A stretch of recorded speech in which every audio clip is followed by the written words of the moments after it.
Deus continua abençoando, precioso irmão, preciosa irmã. Espero que vocês tiveram um bom fim de semana, com a graça de Deus nas vossas vidas. Tiveram um domingo recheado da presença de Deus, sempre aprendendo e não deixando isso passar despercebido, que o domingo é do Senhor. Mombrana não fazia nada aos domingos, nem vendia livro, nada aos domingos, considerando que o domingo é do Senhor. E até mesmo gasolina no carro dele, ele colocava no sábado, para não colocar o domingo, que ele falava que o domingo é dia de honrar a ressurreição do Senhor Jesus Cristo. Aí ele fala assim, tem pessoa que os domingos estão nadando, outro pescando, e domingo é dia de adorar a Deus. Todo dia é dia de adorar a Deus, mas o domingo, o irmão Brana diz, é um dia especial. É o dia da ressurreição de Jesus Cristo e do derramamento do Espírito Santo. Ouvinte, nós temos aqui na Bíblia Sagrada, no livro de Neemias, a construção do muro de Jerusalém, destruída por Nabucodonosor. E nós encontra Neemias, ele construindo o muro, e nós vê a luta que Neemias teve para poder construir esse muro. E fala assim reedificava o muro, no parágrafo 6. E todo o muro se completou até a metade da sua altura, pois o coração do povo se inclinava a trabalhar. O coração do povo se inclinava a trabalhar. Mas quando Sabalate, Tobia, os árabes, os amonitas e os astoditas ouvira que ia avante a reparação do muro de Jerusalém e que já as brechas se começaram a tampar, irara muito. Preste bem atenção, agora nesse momento, eu sei que a atenção da gente veio voltada para a criança, voltada para a cozinha, voltada para o alimento. Às vezes a gente se distrai e o que está sendo falado não está sendo ouvido. Mas preste bem atenção no versículo 7 do capítulo 4 de Neemias. Capítulo 4, verso 7.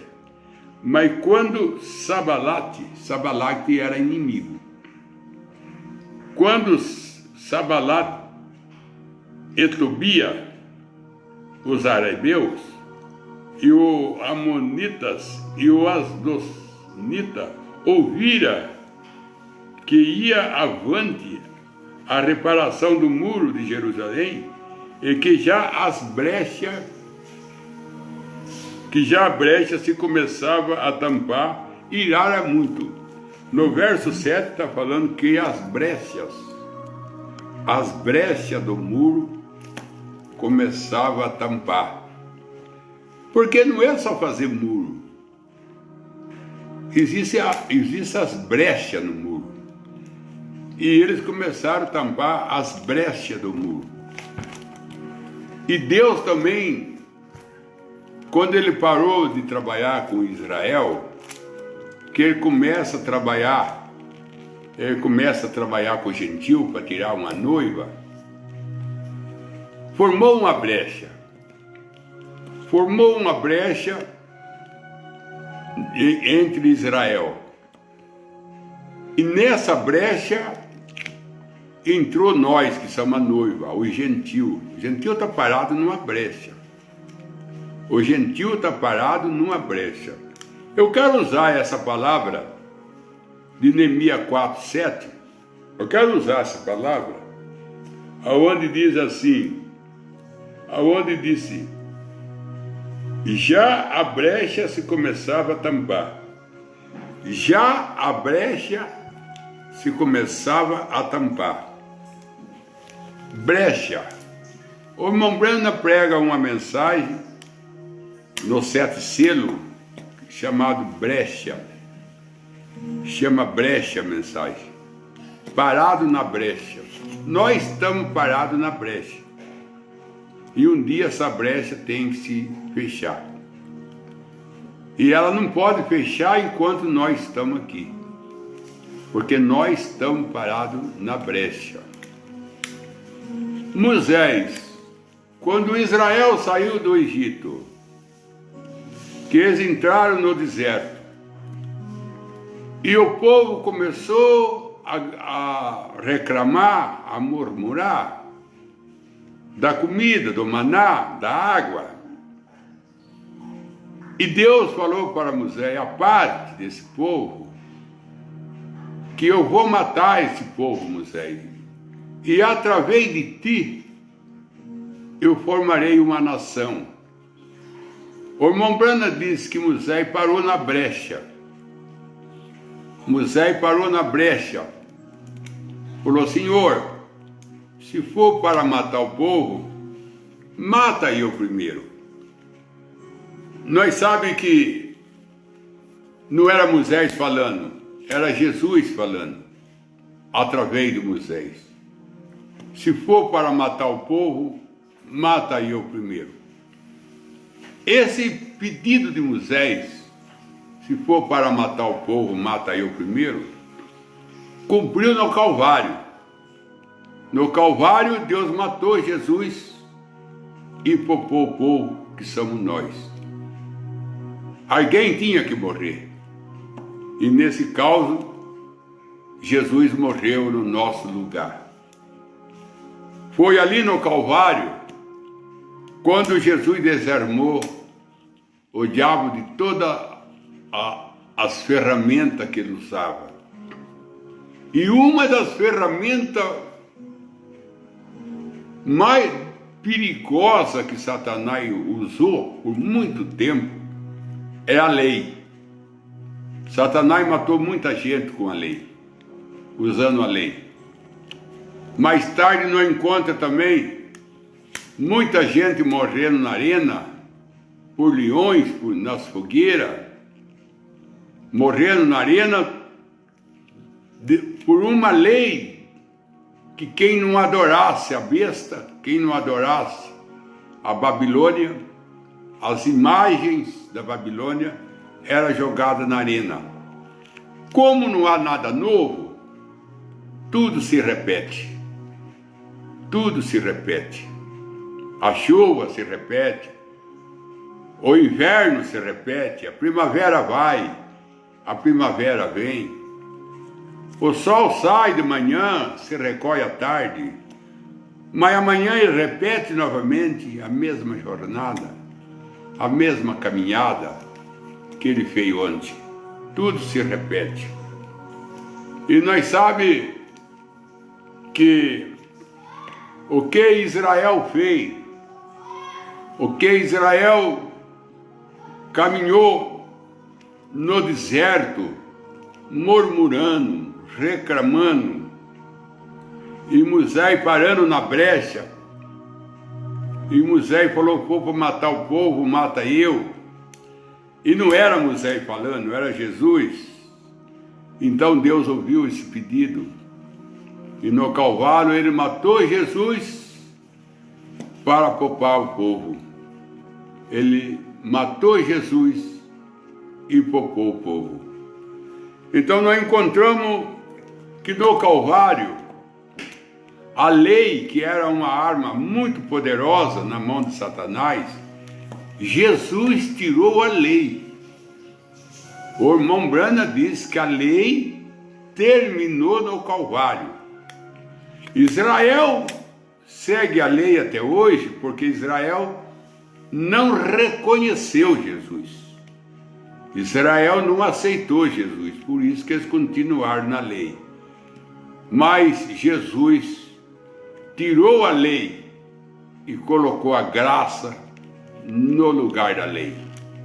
Substituiu a graça, a lei, pela graça. Jesus no Calvário, o irmão Branham diz que ele desarma Satanás, tirando de Satanás todo o seu poder para dar para a sua igreja, para dar para o seu povo. Na mensagem aquele dia no Calvário, o irmão Branham diz que Jesus quebrou a coluna de Satanás. Quebrou a coluna de Satanás. Do Calvário para cá, Satanás é um aleijado. Satanás tem a coluna dele quebrada. Então ele foi para a cadeira de roda. Satanás foi para a cadeira de roda, do Calvário para cá. Ele não tem mais nada para usar, a não ser fazer medo, fazer barulho, colocar medo nas pessoas. E o medo é a coisa mais terrível que Satanás coloca na pessoa, é o medo. Ele quis colocar no discípulo medo. Quando aquelas ondas se aumentavam e o barco era atingido, o discípulo ficou com medo. E até chamou Jesus de fantasma. Tudo aquilo era medo. É o que ele sabe fazer, colocar medo. Mas o nosso assunto é o Calvário. No Calvário ele tirou a lei. No Calvário ele tirou o pecado. Eis o Cordeiro de Deus que tira o pecado do mundo. A missão de Jesus no Calvário, que ela durou 6 horas, apenas 6 horas. Nessas 6 horas que Jesus ficou no Calvário, aponta para os 6.000 anos do mundo. Cada hora aponta para 1.000 anos. Ele ficou 6 horas vivo e 1 hora morto. Então ele completou 7 horas. As 7 horas dele do Calvário, ela fala para nós dos 6.000 anos do mundo e o milênio, que aponta para o 7º, que foi na 7ª hora que ele tomou a lançada, a lança romana, cortou o coração de Jesus, entre as 3 e as 4 horas da tarde. Ele foi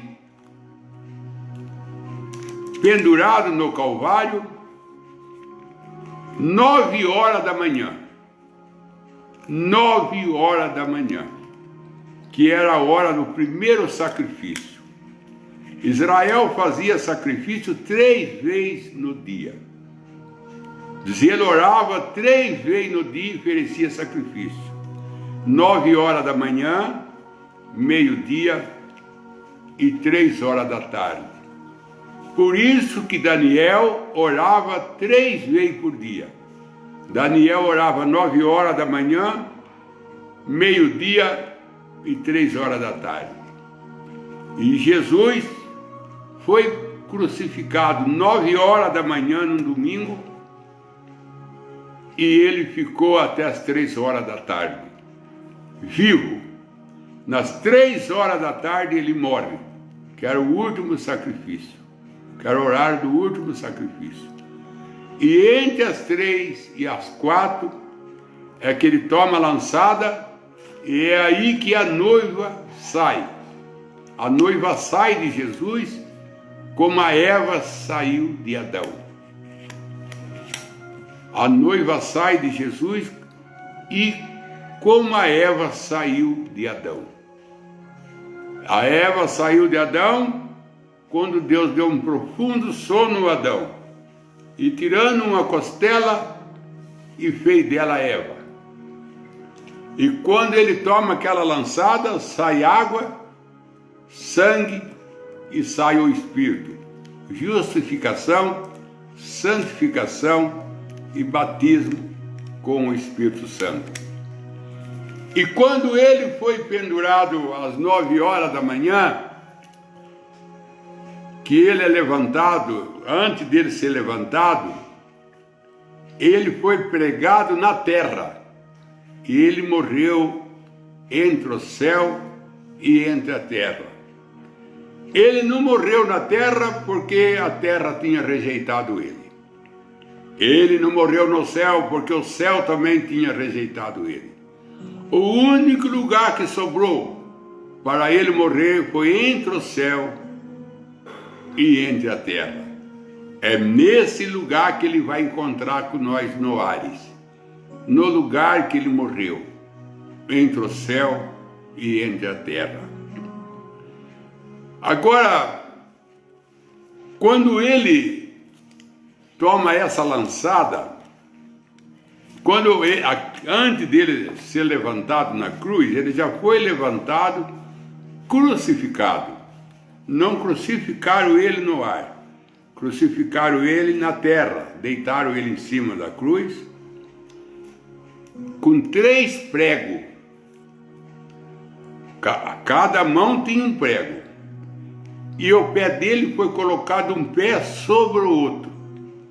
E o prego ultrapassou um pé, o outro pé, e se cravou no Calvário. 3 pregos. Esses 3 pregos falam da santificação, justificação e batismo com o Espírito Santo. Os 3 pregos, porque foi dado nele, usado o martelo em 3 lugares. Na mão direita, na mão esquerda e no pé. São as 3 marteladas que deram nele. As 3 marteladas do homem do leilão, o leiloeiro. Quando ele faz o leilão, quando ele bate aos 3 marteladas, está liberto a mercadoria. Quando ele dá a 3ª martelada, a mercadoria está liberta. E quando Jesus tomou essas 3 marteladas, uma na mão direita, uma na mão esquerda e outra no pé, foi liberado a mercadoria. Ele conquistou, ele comprou céu, terra e tudo que há, para ser Senhor dos vivos e Senhor dos mortos, para que tudo pertencesse a ele, para que todo tivesse sobre o seu domínio. A intenção de Jesus era trazer de volta tudo que Adão perdeu. Tudo que ele deu para Adão, o homem, ele conquistar e devolver ao homem. E isso ele vai fazer já na eternidade. Devolver no homem o que é do homem, o que ele deu para o homem, a terra. Mas para ele conquistar a terra, que agora pertencia ao diabo, que o diabo tinha tomado posse da terra, numa maneira ilícita, como posseiro, ele também tinha que fazer homem. Deus tinha que fazer homem. Porque ele deu ao homem, ele era Deus. Ele era dono do céu, mas a terra ele deu para o homem. E ele fazendo homem, então ele podia tomar posse da terra. Então Deus se tornou homem para poder tomar da mão de Satanás tudo que Satanás tomou do homem, para ele devolver ao homem Bem-aventurados mansos, porque herdarão a terra. Herdarão a terra. Bem-aventurados mansos, porque herdarão a terra. Agora, o madeiro que Jesus foi pendurado, o linguajar madeira significa gente. Madeira significa gente. Por isso que aquela madeira que Noé cortou de gorfe, uma madeira que ela era frágil, ela não aguentava água, era uma madeira que ela murchava na água, que nem uma esponja, e Noé cortou ela para fazer a arca. E quando o povo viu Noé cortando aquela madeira para fazer a arca, e o povo conhecendo essa madeira, sabendo que essa madeira não suportava água, isso daí encheu o povo de incredulidade. Porque ele falou, como que essa madeira aí vai aguentar um dilúvio? Se é que vai ter um dilúvio, como Noé está pregando, ele tinha que usar uma madeira apropriada, uma madeira certa. Porque a madeira que ele está usando, ela não murcha quando ela recebe água. Só que eles não viam que tinha uma segunda árvore. Havia uma segunda árvore. Essa segunda árvore não é mencionada, ela não é conhecida pelo povo. Quando falamos da arca de Noé, que Noé construiu uma arca com a madeira de gofre, então essa madeira que parece, que se destaca, mas essa madeira era frágil, ela não ia aguentar nem o começo do dilúvio. O segredo está na segunda árvore. A segunda árvore. A segunda árvore, uma vez cortada, ela derramava uma resina. Ela derramava uma resina. E uma vez que essa resina era fervida, e derramando sobre essa madeira de gofre, a madeira de gofre se tornava um aço. Você já viu isso? Uma madeira se transformar como um aço de sumambrana. Nem prego passava nessa madeira. Você podia pregar prego que não entortava o prego e não passava na madeira. Depois que era jogado essa resina, que era o bertume, que Noé bertumou por dentro e Noé abertumou por fora. Dessa segunda árvore. A primeira árvore, essa árvore fraca, essa árvore que não aguentava água, ela se desfazia, é nós. É nós. Que somos fracos, que nós se desfaz com qualquer coisa, nós se de manchas, basta criticar a gente, que a gente já se de mancha, basta alguém falar algo que não agrada a gente já se de mancha, basta fazer um negócio que não deu certo, a gente já se de mancha, basta falar uma palavra que não é do agrado da gente, a gente já se de mancha.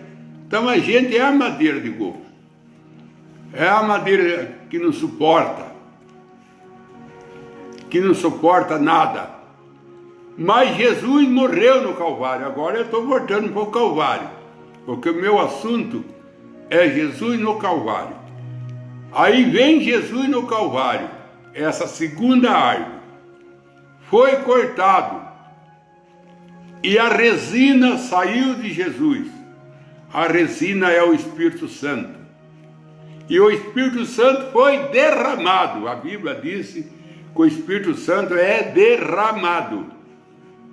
E uma vez que o Espírito Santo foi derramado, o que ele faz? Ele faz que nós fica forte.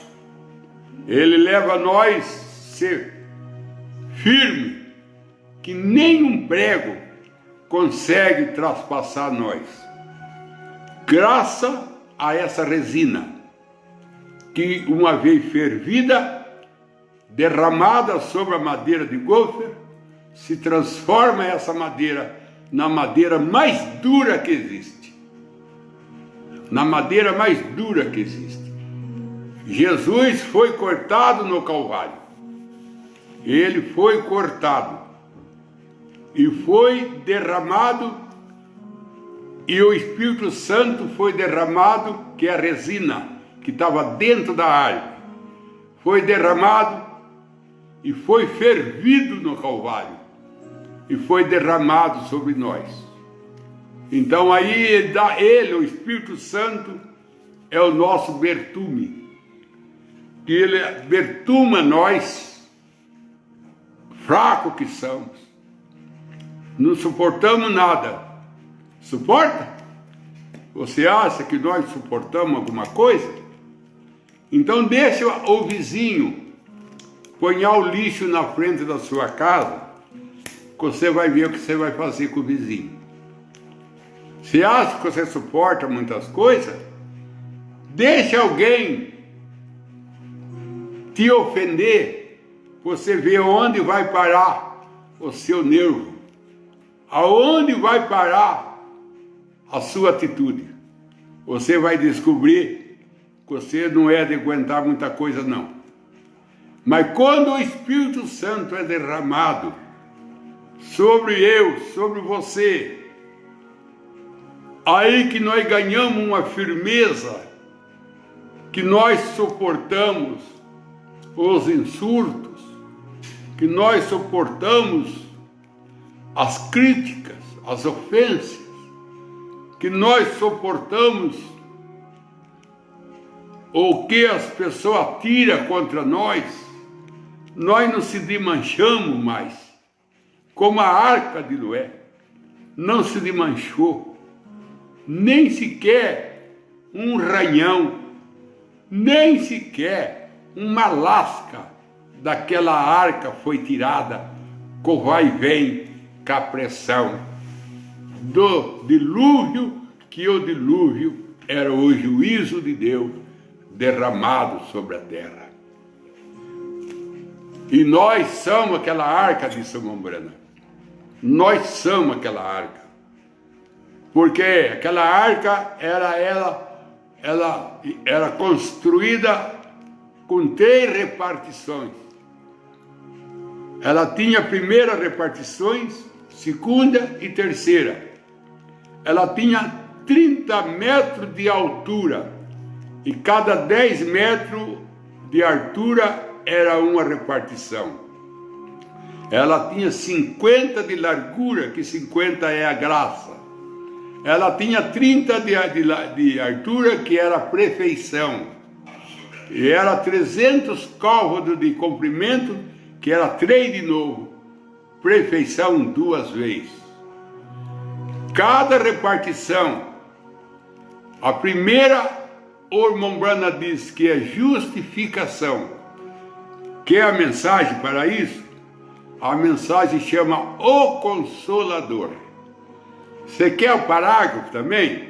É o parágrafo 47 da mensagem O Consolador, imprimida pela Gráfica de Goiânia. Ele disse que aquela arca, a primeira repartição, era justificação. A segunda, aonde ficavam as aves, era santificação. E a terceira era onde ficava Noé e a sua família, e aonde ficava Deus. Você pensa que Deus não estava na arca? Claro que estava. Deus era o piloto daquela arca. Era Deus que pilotava aquela arca. Não era Noé. Noé era o que estava ali aconselhando. Noé era o conselheiro daquela arca. Noé era o homem que falava calma, tenha calma, tudo passa, tenha calma. Era o que Noé fazia, principalmente para suas noras. Porque as 3 noras de Noé, infelizmente, ela veio da descendência de Caim. Ela só não deu continuação do outro lado, porque mulher não dá continuação na semente. É o homem que dá continuação. Mulher não dá continuação, porque a mulher não tem semente. Ela é terra e o homem é o lavrador. Ela recebe semente e ela forma a semente e ela dá à luz a semente e ela cuida da semente. Mas a semente quem tem é o homem. Noé era aquele homem. Noé era o pastor dentro da arca. Noé ali dentro da arca, ele era o pastor. Ele era o profeta. Que ele falava com as suas noras: acalma, acalma, que nós, tudo acaba. Vocês vão ver que nós vamos sair numa nova terra, que nós vamos sair num mundo onde nós começaremos de novo. Nós seremos o começo, nós seremos a origem do novo mundo. Acalma, nada vai acontecer de mal com nós. Deus está na direção dessa arca. Deus está na direção. Mas a madeira dessa arca é fraca, mas o Espírito Santo está derramado sobre ela.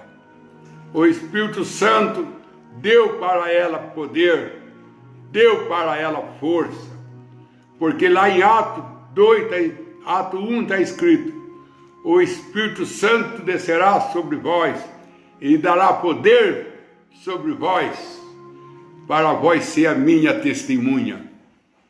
O Espírito Santo é a resina derramada sobre nós e transformando nós numa coisa difícil de ser dominado. Nós somos pessoa difícil de ser dominado pelo diabo, pelo juízo, por denominações, por doutrina errada, por ismo. Não entra em nós essas coisas. Não entra em nós. Ismo, que é doutrina, que é fé estranha, interpretações, opiniões, pensamento de homem. Nada disso entra em nós, porque nós estamos selados com o Espírito Santo por dentro e por fora. Não tem jeito de naufragar. Nós não naufragamos, porque nós somos destinados a vencer todos os obstáculos da vida. Nós viemos aqui nesse mundo, conforme está escrito na mensagem: quem é esse Melquisedeque? O irmão Brana diz que nós descemos aqui na terra para ser uma testemunha de Jesus. Nós descemos aqui para manifestar os atributos de Jesus. Viemos do céu e voltaremos no céu. E essa passagem nossa aqui na terra é para manifestar os atributos de Jesus. Para isso nós estamos aqui, manifestando os atributos de Jesus. mas não naufragamos. Chegaremos ao outro lado, porque o material que Deus derramou sobre nós é o Espírito Santo, e Ele se tornou um conosco, porque aquela resina, ela penetrou naquela madeira de gofre, que era uma madeira espalhosa, e era uma madeira fofa, e era que nem uma bucha. Isso facilitou para o Espírito Santo penetrar, porque o que o Espírito Santo quer é penetrar na nossa vida, se tornar um com nós, penetrar, arraizar na nossa vida. Não tem jeito. Uma vez que o Espírito Santo penetra na nossa vida, ele traz para nós firmeza. Nada ultrapassa, nada naufraga.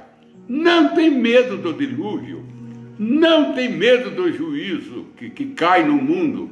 O mundo já está cheio de juízo. O mundo está caindo em pedaços, disse o William Branham. O mundo está vivendo ainda não na plenitude, mas eles já estão experimentando o que vai vir em plenitude sobre esse mundo caído, incrédulos, idólatras, dominados pelos nudismo e paganismo. Isso se derreterá como cera, como disse o salmista. A terra se derrete como cera. A terra se derreterá como cera, disse o salmista. Os montes se derreterá como cera. Mas nós não estaremos aqui. Nós estamos lá no céu, na festa das baldas, durante os 3 anos e meio que a terra está se derretendo. Nós estamos lá nas baldas do Cordeiro. Então, precioso irmão, não tema nada. Você é muito mais firme do que você pensa que é. Você é muito mais forte do que você pensa que é. Você é preparada por Deus para aguentar sufoco, para aguentar pancada, para aguentar crítica, para aguentar sufoco. Nada desmanchará você, nada naufragará você. A resina que foi derramada sobre você, Atos capítulo 2, o Espírito Santo será derramado sobre toda a carne. Então se tornaremos como aquela arca. Justificação, santificação e batismo com o Espírito Santo. Alma, corpo e espírito. 3 repartição. Como nós somos? Corpo, espírito e alma. E Deus no comando da nossa vida. Deixa que venham os problemas. Deixa que venham os dilúvios. Deixa que venham as ondas. Nós navegamos sobre, não naufragamos, navegamos. E chegaremos ao outro lado. Que o Senhor Jesus te abençoe e dá para cada um de vocês essa certeza, essa segurança. Saber que não é você, mas é Deus em você. Deus fez você forte. Deus fez você firme. Deus fez você ser um vencedor, uma vencedora. Não tema, nada naufragará você. Nada naufragará. Não porque você é forte, mas Deus fez você ser forte. E Deus te abençoe, em nome de Jesus Cristo. Bom, passo pergunta então. O irmão Oliveira Marcelo pergunta: Senhor, poderia me explicar qual é a diferença entre ser crente e ser um cristão? O crente é aquele que crê em Deus, que nem Pedro. Os apóstolos, ele cria em Jesus, mas os apóstolos não eram cristãos ainda. Os apóstolos foram cristãos depois que eles saíram do cenáculo.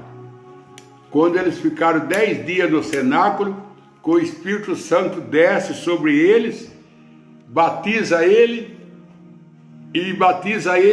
com fogo. Língua de fogo desceu sobre cada um. Ali era batismo do Espírito Santo com fogo. queimando todas as velhas, todos os gravetos, todo o mal.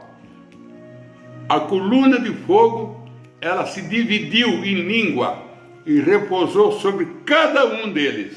E a partir daqueles momentos em frente, se tornaram cristãos. E foi ali no cenáculo que eles tiveram o seu novo nascimento. Ali também eles nasceram de novo.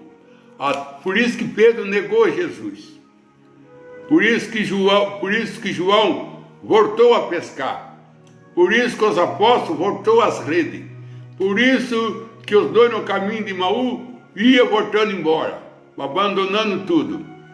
Porque ele era crente, mas depois se tornaram cristãos, depois do cenáculo. Então, crente é o que crê. Cristão é aquele que nasceu de novo. O Oliveira Marcelo pergunta: boa noite, pastor Joel. O senhor poderia me esclarecer qual a diferença entre pecado e iniquidade? O pecado é você errar o alvo. Pecado é você ter incredulidade com Deus. O irmão Branham diz que pecado é incredulidade. Ele diz assim, irmão Marcelo: beber, fumar, adulterar, jogar, não é pecado. É atributo do pecado. É atributo do pecado. Pecado é incredulidade. Pecado é incredulidade. Por isso que o cristão não tem pecado. Quer dizer, o cristão não tem incredulidade. O cristão não comete pecado. O cristão comete engano, mas não pecado, porque ele não tem incredulidade. O cristão não tem incredulidade. Se ele não tem incredulidade, ele não tem pecado. Agora, beber, fumar, não é pecado. É ramos, é fruto, é atributo do pecado. Aí o Mambana disse: você bebe, você fuma, porque você não crê em Deus.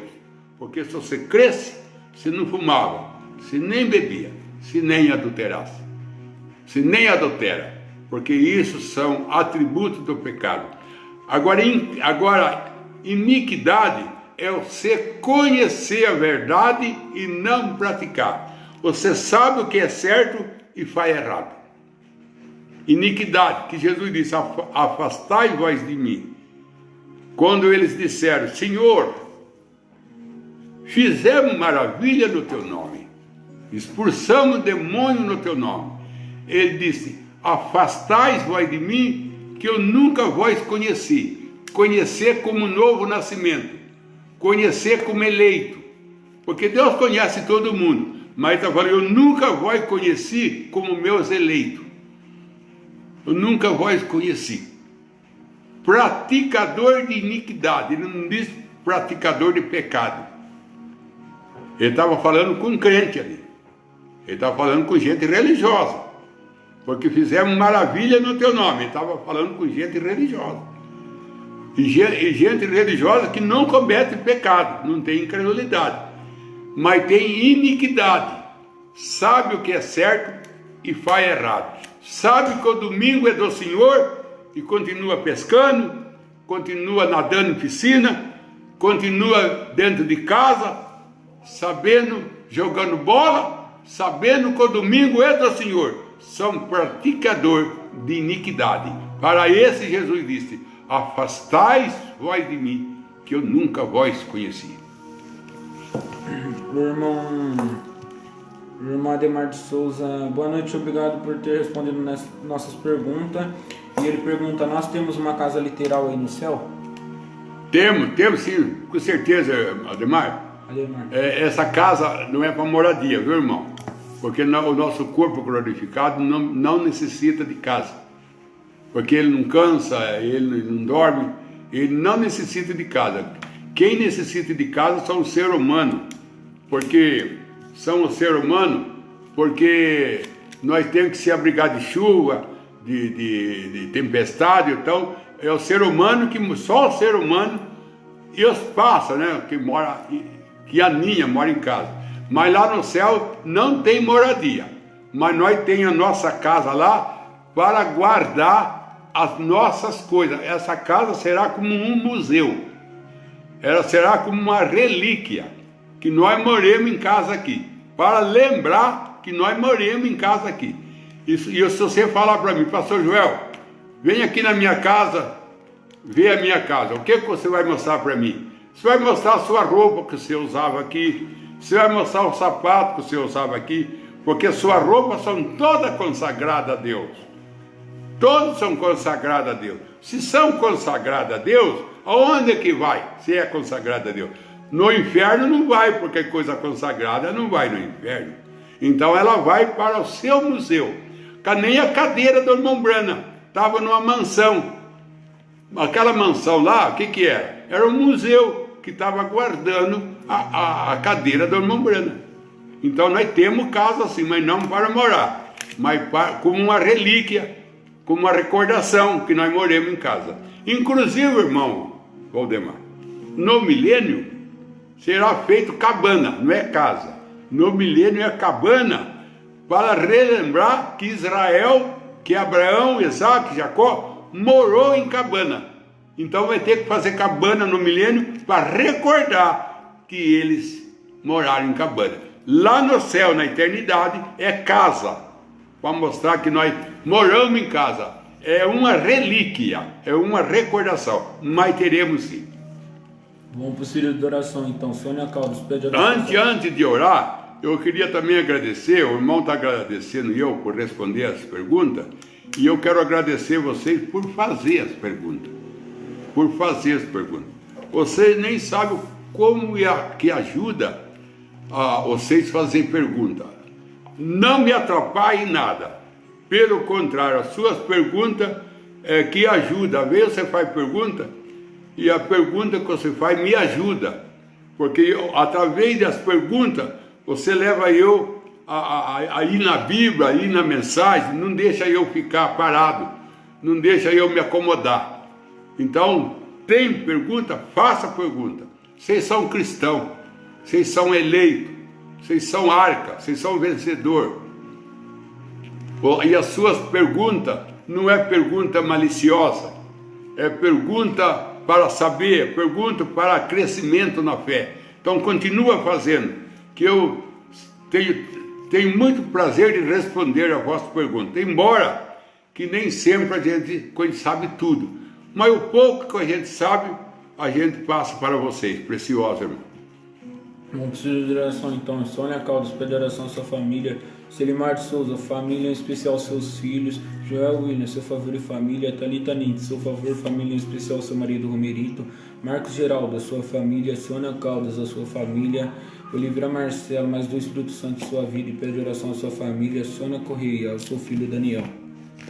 Vocês que pediu a oração, você também que está ouvindo, mas não pediu a oração, porque às vezes não deu tempo, ou às vezes não deu para pedir, mas que talvez vai ouvir, você que talvez vai ouvir essa pregação amanhã, durante o dia, que vai ficar armazenada, ou se não você vai no YouTube, porque ela vai ser passada ao YouTube, e você vai ouvir. Então eu vou orar para todos vocês, porque a oração muda quadro. O irmão Brana disse, a oração muda quadro. E a oração faz coisa que a gente não espera. E Deus, Ele surpreende a gente. Ele surpreende a gente. Coisa que você espera que nunca vai ser libertado. Coisa que você já deu por entregue. Deus entra em cena e traz de volta para você. Vou só contar uma experiência antes de orar. Tinha um médico nos Estados Unidos, muito conhecido do irmão Brana. E ele queria fazer, numa esquina, o seu consultório e o seu laboratório. Tudo numa esquina. E a esquina era muito boa para ele fazer o seu consultório, o seu laboratório. E aquela esquina, ela estava parada na justiça. Por causa de herança, essas coisas, fazia 25 anos que aquela esquina estava em demanda na justiça. E ele falou, irmão Brana, eu gostaria de comprar aquela esquina, porque aquela esquina dá certinho para o meu trabalho de médico. O irmão Brana falou assim, você vai ter essa esquina, irmão. Essa esquina é sua. Ele falou assim, mas irmão Brana, faz 25 anos que isso aí está na lei. Tá atada na lei. Em contenda de herdeiro, faz 25 anos. Aí o irmão Brana falou assim, mas Deus deu para você, doutor. Um dia o irmão Brana estava em casa, o telefone tocou, era ele. Eu falei assim, irmão Brana, eu estou suando. O irmão Brana falou assim, eu já sei. O que é, irmão Brana? O terreno foi liberado, a justiça liberou e você ficou com o terreno. Falou, exatamente, irmão Brana, aquele terreno agora é meu. Aí o irmão Brana falou assim, eu não te disse, doutor? Doutor, o senhor precisa sair da casca. É esse que é o problema, nós temos que sair da casca. Nós temos que largar a casca, porque se nós larga a casca, nós larga o ninho, porque a casca está no ninho. E se nós sair da casca, nós vai correr no terreno, nós vai crescer, nós vai alimentar. Temos que sair da casca, sair da incredulidade. Senhor Deus, em nome do Senhor Jesus, que o Senhor enriquece teus filhos. Se tiver alguma coisa embramada na justiça, como estava aquele terreno, 25 anos em demanda, mas o Senhor libertou e deu para o médico. Antes de ser libertados, o irmão Brana já disse que o Senhor já tinha dado para ele. E tem muitas coisas na justiça, tem muitas coisas, aposentadoria, tem muitas coisas embramado na justiça que a pessoa precisa. Talvez, Senhor, é uma herança. Talvez está na justiça também a vida de alguém que está encarcerado. Que o Senhor, pela tua graça, desata esses nó e coloque em libertação, Senhor. Pedimos isso em nome do Senhor Jesus Cristo. Que o Senhor abra as portas para teus filhos, seja do emprego, seja da saúde, a porta do céu, a porta da felicidade, e dá para seus filhos saúde e força, em nome de Jesus Cristo. Amém, Senhor. Amém.